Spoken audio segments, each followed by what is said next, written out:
Scientists believe Jupiter's moon Europa has an ocean underneath its icy shell. Today, we'll get a closer look at one of the instruments on NASA's Europa Clipper that could tell us more about this hidden ocean.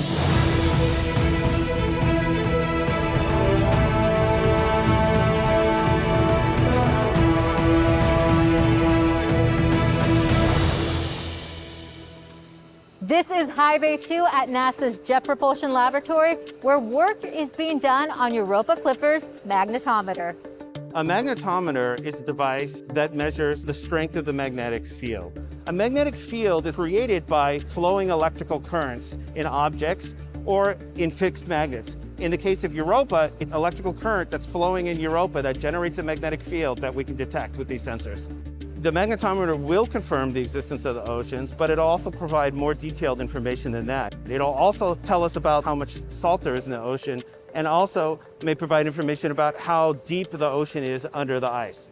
The size of the magnetometer, it's about a 1.5 foot diameter canister, and it is about 28 feet long. The sensors themselves are very small, and they're located at the 3 different plates halfway down the boom, 3/4 of the way down, and right at the tip of the boom. We put the sensors far enough away that the spacecraft doesn't interfere with the readings. The reason we're doing this test is to make sure that when we let go of it in space, it's going to pop back to the shape it's supposed to be in.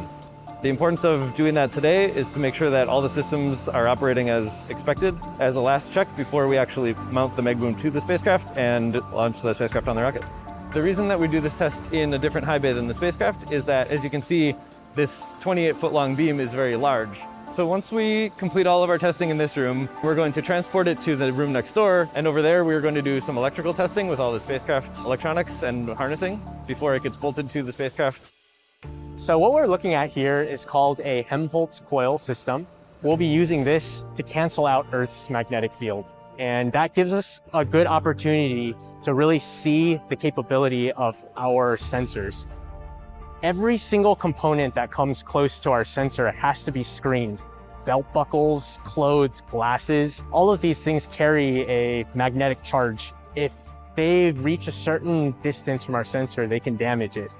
So we're really excited to build this magnetometer to be able to really verify that an ocean might exist. Stay tuned as we keep you updated on all the developments happening in the next few months as the mission prepares for the scheduled launch of Europa Clipper in 2024.